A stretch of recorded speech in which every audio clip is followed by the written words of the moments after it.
Tech giants are currently moving tens of billions of dollars across the globe to secure artificial intelligence computing power. On the other side of that exact same reality sits a paranoid, hyper-specific 2026 style guide written by a human desperate to prove they are not a machine. You're going to navigate the physical reality, the AI boom, alongside the psychological toll it is taking on human communication. We are tracking a $6 billion CoreWeave and Jane Street cloud deal. We have OpenAI backing out of a massive Norwegian data center. We are tracking a Google Cloud and Thoma Bravo private equity partnership. We are tearing into two intense human writing manuals named Guardrails and Writing DNA. Jane Street operates as a trading firm with 3,500 employees. They just committed $6 billion to CoreWeave's AI cloud platform while adding a $1 billion equity investment at $109 per share. They're buying direct access to NVIDIA's Vera Rubin technology. Dropping $6 billion for compute feels incredibly abstract. That kind of capital is like an ordinary person spending a decade's salary just to guarantee their personal computer doesn't lag during a single crucial stock trade. Financial markets generate exabytes of unstructured garbage data every single second. Algorithms process news sentiment and microfluctuations in currency markets Simultaneously. And finding the mathematical signal hidden inside that noise requires immense memory bandwidth. Wait, I want to figure out the casino angle here. If I am a gambler, I usually just tip the dealer or buy a drink.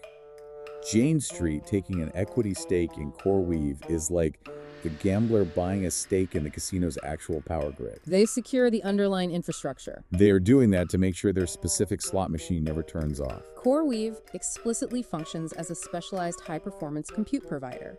They bypass simple software hosting. They provide the dedicated connectivity and custom storage configurations that high-speed trading demands. Standard commercial cloud providers struggle with the extreme latency requirements of modern quantitative trading. A standard cloud routes your data through shared pathways with thousands of other companies. Jane Street cannot afford to wait in line behind a streaming service while trying to execute a multi-million-dollar options trade. The Vera Rubin architecture provides that specific mathematical capability. They require this hardware to train complex models on massive volumes of noisy financial data. Milliseconds dictate the difference between a massive profit and a total loss. Jane Street needs that architecture to find invisible patterns in global financial noise before a human trader even blinks. That equity investment proves Jane Street treats raw compute power as a core business asset. They secure their physical supply chain. CoreWeave acquires the capital required to build out more specialized data centers. They build the exact environments Jane Street demands. So Jane Street locks down compute at any cost because they need it today. We see OpenAI doing the exact opposite. They just walked away from a massive power source in Norway. OpenAI abandoned plans to rent half the capacity of Nitscale's 230-megawatt Stargate Norway facility in Narvik. OpenAI raised $122 billion at an $852 billion valuation in March 2026. They also abruptly shuttered their video generation service, Sora. The enormous energy costs and restrictive regulatory environments killed their United Kingdom Stargate project earlier this year. Are they retreating from infrastructure, or are they just using Microsoft's checkbook? Microsoft is taking that Narvik space. Microsoft steps in and assumes the physical construction risk. They are deploying over 30,000 NVIDIA Rubin GPUs up there in the Arctic Circle.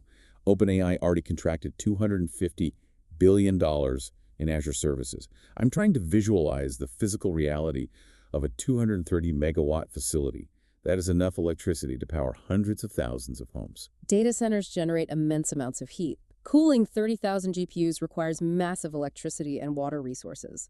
The Arctic environment provides free ambient cooling. You simply cycle the freezing outside air through the server racks. Netscale builds these facilities in cold climates to drastically reduce the operational energy costs. You open a giant industrial window instead of running a massive air conditioner? OpenAI still walked away from that free cooling. Local governments are terrified of these tech companies draining their national power grids. Giving up that capacity to Microsoft solves the political problem for OpenAI. Microsoft possesses the bureaucratic machinery to negotiate with foreign governments. They handle the public relations fallout regarding energy consumption.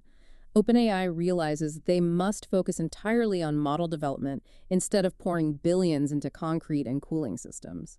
Microsoft acts as the geopolitical battering ram. They secure the land, navigate the local power grid politics, and install the cooling systems.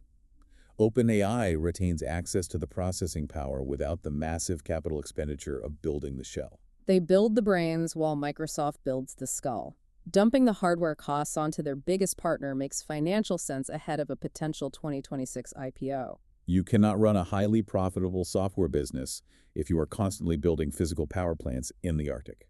Shuttering Sora demonstrated that OpenAI is triaging their compute resources. Generating video is incredibly hardware-intensive. They sacrifice consumer video tools to ensure their core text and reasoning models have enough processing power to survive. The hardware sits entirely useless without software forcing it into the market. Thoma Bravo holds $183 billion in assets. They formed a strategic partnership with Google Cloud. They plan to push Gemini enterprise models across their portfolio of 580 software companies to create Agentic AI. Agentic AI moves beyond conversational chatbots generating text. These are software agents capable of independently making decisions.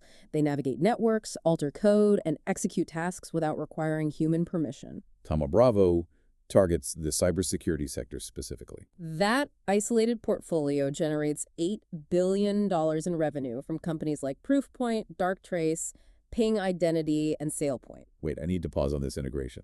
If Thoma Bravo pushes Gemini into 580 different software companies, they are creating a massive interconnected network. Does connecting every isolated security system to Gemini actually mitigate risk? Threat actors already possess those exact same agentic tools. Protecting the code layer is no longer enough to secure an enterprise network. I am looking at this and seeing one giant, sprawling vulnerability. Centralizing all that intelligence into one Google model feels incredibly dangerous. If a hacker breaches Gemini, they potentially gain access to 580 different enterprise systems. Hackers deploy autonomous agents to probe corporate firewalls thousands of times a second. These malicious programs learn from failed attempts and rewrite their own code automatically. The attack surface is completely autonomous now. A malicious agent finds a vulnerability, rewrites its code to exploit it, and moves laterally through a corporate network before the IT department even finishes their morning coffee. Human security analysts cannot physically type fast enough to stop an attack moving at machine speed. The Thoma Bravo partnership specifically targets behavioral threat detection. Identity governance becomes the primary battleground. Valid credentials represent the most severe vulnerability. Software companies must deploy autonomous defense agents to counter those autonomous attack agents. The defense agent learns the normal pattern of life for a network. It monitors everything constantly. It identifies the microscopic behavioral deviations that signal an intruder. An autonomous defense agent analyzes the specific time of a login. It monitors the typing cadence of the user. It tracks the specific files accessed by an employee. Any deviation from the established behavioral baseline triggers an immediate account lockdown. Thoma Bravo forces this technology into their portfolio because human oversight is completely obsolete. The machines govern identity now. Machine versus machine warfare happening silently inside corporate servers. We are tracking $21 billion flowing into expanded infrastructure agreements to facilitate these invisible battles. The tech giants are fighting each other at the enterprise level. Human beings are having a completely different reaction down on the ground. People are writing exhaustive Bibles to avoid sounding like machines. The guardrails and writing DNA documents outline this new survival strategy. Humans are forbidden from using specific high-alarm vocabulary in 2026. You cannot write the word dynamic in an email anymore without your coworkers assuming you are a robot. The words dynamic, groundbreaking, holistic, and endeavor are strictly banned from professional communication. Millions of dollars go into training large language models to emulate human thought. Humans are desperately altering their own grammar to prove they have a pulse. We are participating in a reverse Turing test. I am looking at the punctuation rules in these documents. M-dashes, the very thing we use to interrupt a thought, are the single most discussed AI tell in 2026. GPT-4o uses 10 times more M-dashes than human writers. Large language models calculate the M-dash as an optimal connector for stringing together disparate concepts. Humans must now artificially restrict their use of this punctuation mark. The stylistic rules go so much deeper than vocabulary. These documents mandate a strict ban on a specific negation pattern. You cannot state what something is prior to stating what it actually is. They also ban the rhythmic repetition of three-part lists. Humans must intentionally make their paragraph lengths chaotic. They are instructed to avoid symmetrical sentence starters. Large language models consume vast amounts of historical text. They ingest classical rhetoric. They identify the three-part list as a highly effective persuasive tool. The models overuse this structure because their training data rewards it. Humans must actively monitor these shifting linguistic patterns to avoid adopting them. It is a constant arms race. The machines learn a new rhetorical trick, and humans have to immediately abandon it. The writing DNA source details the pragmatic weatherman persona. Humans are surviving by anchoring their opinions in hard quantitative data. The pragmatic weatherman delivers raw information without narrative dressing. A human must state that quarterly revenue dropped by 4%. Just the numbers. Just the numbers. They cannot write that the organization experienced a shift in revenue streams. They aggressively avoid corporate hype language. The phrase unlocking your potential triggers immediate suspicion. Reading an email with the phrase unlocking your potential feels like getting cornered by a scammer at a networking event. You just want to back away slowly. The Writing DNA author specifically mocks corporate terms like breakfast porridge pot. They want to retain authenticity by sounding completely unimpressed by the technology around them. Sarcasm serves as a cryptographic signature of human consciousness. Large language models struggle to generate authentic cynicism without violating their internal alignment protocols.